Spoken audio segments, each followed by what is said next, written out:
बनारस में हैं आप लोग, प्रधानमंत्री का लोकसभा क्षेत्र भी है, क्या कुछ रहने वाला है, क्या रहेगा? देखिए, विशेष रूप से ये यात्रा का आज दूसरा दिन है, जहाँ पर कल यात्रा के बाद में आज गोलगड्डा बनारसी से शुरू करेंगे हम। बनारस से ये यात्रा शुरू होगी और इसमें स्वाभाविक है कि बनारस में अगर हम आएँ और बाबा के दर्शन ना करें तो माननीय राहुल जी और सभी हम यात्री बाबा के दर्शन लेंगे काशी विश्वनाथ में। और साथ ही साथ यहाँ के जो विभिन्न कारीगर हैं, चाहे वो हमारे बुनकर हैं, हमारे कुछ जाति विशेष के कुछ समुदाय के लोग हैं, उनसे भी चर्चा होगी। और इस दौरान बनारस, आपने जैसे कहा, ये प्रधानमंत्री का क्षेत्र है, लेकिन ये हम ना भूलें कि बनारस जो है हमारे सभी लोगों का एक तीर्थ स्थल है। और जैसा मैंने कहा कि संस्कृति और हमारे पुराणों का एक आदि ये शहर है, तो स्वाभाविक है कि यहाँ की जनता बड़ी उत्सुकता के साथ माननीय राहुल जी की और इस यात्रा की बात जुट रही है। आपने देखा ही होगा कि कल जिस प्रकार से जन सैलाब उमड़ कर आया था, और आज आप खुद देखेंगे, स्वयं देखेंगे कि माननीय राहुल जी की इस यात्रा का और उनके इस पंच सूत्रीय न्याय जो जिनका वादा आश्वासन उन्हें दिया हुआ है, उसकर लेकर जनता बहुत ज़्यादा उत्साहित है इस यात्रा में शामिल होने के लिए और लोकतंत्र को, विशेष रूप से इस देश में लोकतंत्र को बचाने के लिए। और जिस प्रकार से संविधान को कमज़ोर किया जा रहा है, संविधान की धज्जियाँ उड़ाई जा रही हैं, इन सभी विषयों से लेकर एक सामान्य व्यक्ति जो समझदार है समझ रहा है कि आज जो हो रहा है राजनीतिक रूप से भविष्य में इसके बहुत ही दुष्परिणाम होंगे, तो ऐसे सभी लोग भारी संख्या में इसमें जुड़ रहे हैं। और हमें खुशी है कि इन 8 दिवसीय यात्रा में राहुल जी उत्तर प्रदेश के जिन क्षेत्रों में भी जा रहे हैं,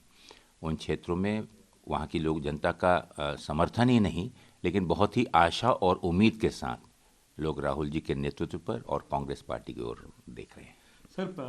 लोकसभा क्षेत्र है, मैंने इसलिए भी पूछा आपसे क्योंकि प्रधानमंत्री कह रहे हैं कि कांग्रेस का काम केवल और केवल मुझे गालियां देना रह गया है, कांग्रेस से कुछ बचा नहीं है, लोग छोड़ छोड़ कर जा रहे हैं। सिद्धार्थ भाई, आप खुद स्वयं देखेंगे कि किस प्रकार से कांग्रेस को चारों तरफ से चुनाव के ऐन वक्त पर, आपने कल ही देखा कि लोकतांत्रिक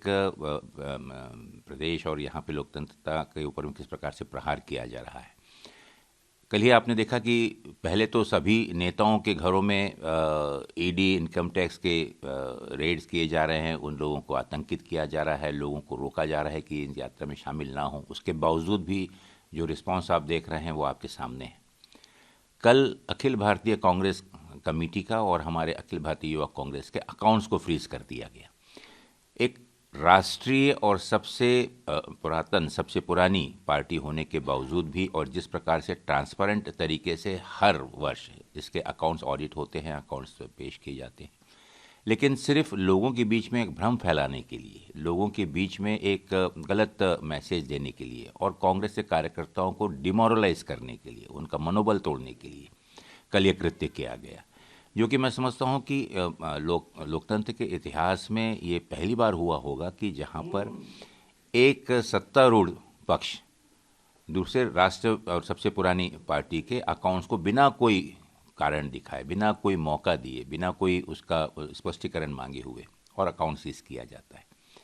तो ये अपने आप में दर्शाता है कि अगर कोई शिकायत भी करे, मतलब उनके ऊपर में अन्याय भी हो, और अगर कोई अन्याय हो रहा है ये भी अगर बोले, तो वो उसका आरोप लगाते हैं कि उनको इसके लिए क्रिटिसाइज़ कर रहे हैं। मैं समझता हूँ ये जनता को गुमराह करना बंद करें। लोकतंत्र को वास्तविकता में एक मजबूती जो प्रदान हमारे संविधान ने किया है और यहाँ की जनता ने परंपरागत रूप से किया हुआ है, जब तक वो मजबूत नहीं रहेगी, अगर लोकतंत्र के साथ हम खिलवाड़ करेंगे, अगर संविधान के साथ हम खिलवाड़ करेंगे, तो मैं नहीं समझता कि कभी भी हम विकास कर पाएंगे, कभी भी यहाँ पे लोगों को एक स्वतंत्रता महसूस होगी। क्योंकि आज वाकई में लोग अपने आप को जकड़न में महसूस कर रहे हैं, एक आतंकित वातावरण है। तो इन सब का के निराकरण के लिए, सत्ता परिवर्तन के लिए, एक देश में एक पॉजिटिव और स्वस्थ राजनीति के लिए राहुल जी का ये भारत जोड़ो न्याय यात्रा है, और मुझे पूरी उम्मीद है कि इसको भारी सफलता के साथ साथ देश की राजनीति में भी परिवर्तन आएगा।